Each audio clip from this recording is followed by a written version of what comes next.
pense qu'il était important aujourd'hui que nous, en tant que jeunes, nous puissions savoir comment ces marchés s'octroient. Maintenant, comment aussi les procédures se font au niveau de l'État. Et aussi comment ça se passe entre l'État et les entreprises aussi. Je pense que c'est une opportunité qui nous a été offerte par le 3FPT. Nous l'avons eu grâce au Pôle emploi, à travers le coordinateur M. Massali, que nous remercions de passage. Et aussi le cabinet Expertise Sénégal. Et pour ma part, le conseil remercie encore une fois de plus la municipalité qui ne cesse de nous accompagner dans tout ce que nous entreprenons. Je pense que ça devrait se faire ainsi. À chaque fois que les jeunes de cette collectivité aient ces genres d'opportunités, que nous sentons la collectivité auprès de nous pour nous accompagner, nous soutenir.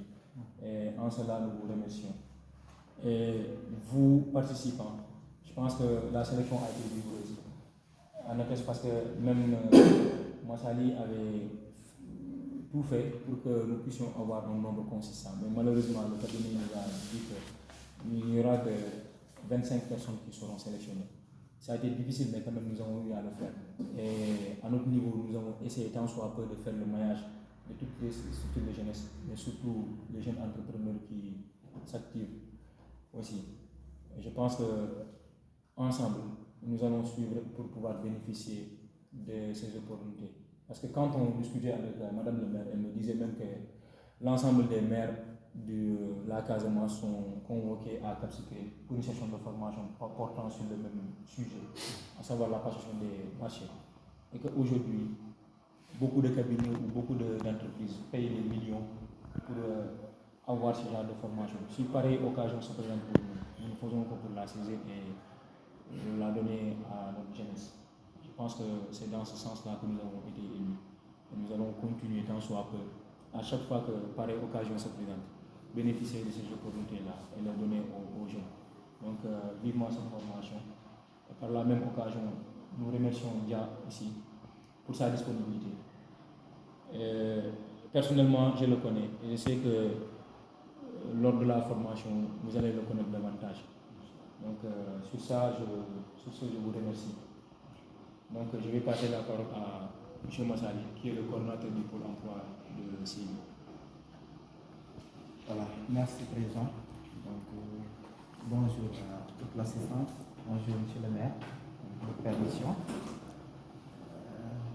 Monsieur le formateur, M. Dia, le représentant du cabinet Expertise Sénégal. Donc, c'est un jeune. C'est un plaisir de participer, de venir aujourd'hui au nom du Pôle emploi entrepreneurial de Sédhiou, participer à cette séance de formation qui est dédiée aux jeunes de Sédhiou. Je pense que je vais faire un tout petit peu le rappel comment ça s'est passé pour qu'on puisse décrocher cette formation. J'avais discuté au préalable avec le 3FPT sur beaucoup de modules de formation. Et quand ils m'ont fait la proposition de différents modules, la plupart des modules que le plus souvent nous prenons, c'est vrai, nous le faisons à l'encontre des femmes transformatrices ou des jeunes entrepreneurs et autres. Mais j'ai pensé, vu que la passation des marchés aujourd'hui, c'est tellement important à savoir, aussi bien pour les jeunes de façon générale, mais aussi pour les jeunes entrepreneurs, pour qu'ils puissent comprendre comment se font ces différentes rubriques dans la passation, quelles sont les différentes rubriques de la passation des marchés. Et qu'est-ce qui fait que parfois, certaines choses, on a tendance à croire que ça a retardé beaucoup de choses. Maintenant, on veut situer les responsabilités de part et d'autre. Mais si on n'a pas au préalable une formation, au préalable suivi une formation dans